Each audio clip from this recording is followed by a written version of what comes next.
सदर उपस्थित सर्व मान्यवर शिक्षक वृंद आणि विद्यार्थी मित्र हो, मी अमित सुनील दास इयत्ता 12वीचा विद्यार्थी आज कारगिल विजय दिवस या विषयावर आपले विचार मांडणार आहे। खरं तर आजचा हा दिवस प्रत्येक भारतीयासाठी अभिमानाचा, उत्साहाचा आणि जल्लोषाचा दिवस आहे, कारण याच दिवशी आपल्या सैनिकांनी कारगिलचे युद्ध जिंकलं होतं।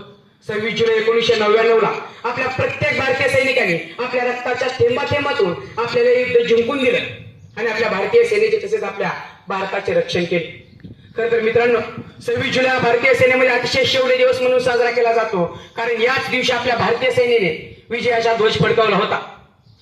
राष्ट्रीय महामार्ग लेह ते श्रीनगर या रस्त्याला कारगिल वसलेला आहे आणि या कारगिलमध्ये अनेक लष्करांच्या रिकाम्या चौक्या होत्या आणि मग पाकिस्तानचे 1999 या रिकाम्या चौक्यांवरती नजर पडली आणि त्यांनी रिकाम्या चौक्यांचा ताबा घेतला। घुसखोरांना हुसकावून लावण्यासाठी भारत सरकारने ऑपरेशन विजय नावाखाली कार्यवाही सुरू केली। भारतीय वायुसेनेने ऑपरेशन सफेद सागर सुरू केले आणि भारतीय नौदलाने पाकिस्तानच्या बंदरांना लक्ष्य केले आणि त्यांच्या जहाजाची कोंडी केली। मित्रांनो, या युद्धात सुमारे 527 भारतीय सैनिक शहीद झाले होते। हे युद्ध 60 दिवसांपर्यंत चालले आणि या युद्धात 2 लाख भारतीय सैनिकांनी सहभाग घेतला होता आणि याच सैनिकांचा आदर म्हणून आजचा हा दिवस आपण इतक्या उत्साहाने साजरा करतो।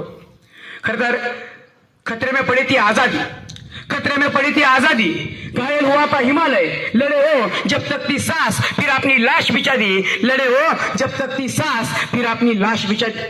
मित्रांनो, या युद्धाचे काही नायक सुद्धा होते, त्यामध्ये सर्वप्रथम नाव येतं ते म्हणजे कॅप्टन विक्रम बत्रा।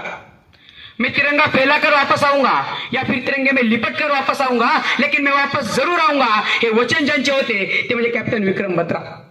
आणखीन काही हिरो होते, ज्यामध्ये कॅप्टन अजय आहुजा, त्यानंतर कॅप्टन कालिया असे आणखीन कॅप्टन होते, ज्यांनी आपल्या रक्ताच्या थेंबाथेंबातून भारताला युद्ध जिंकून दिले आणि या भारत मातेच्या रक्षणासाठी खुशी खुशी आपल्या प्राणांची आहुती दिली।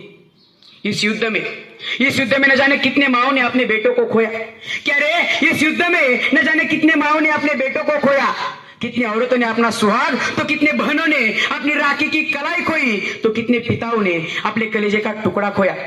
किसके खातिर? इस देश के खातिर, अपने खातिर। तो इन जवानों को हम याद नहीं करेंगे तो ये दिन उन्हीं जवानों के खातिर जो अपने देश के लिए प्राण न्यौछावर कर देते हैं।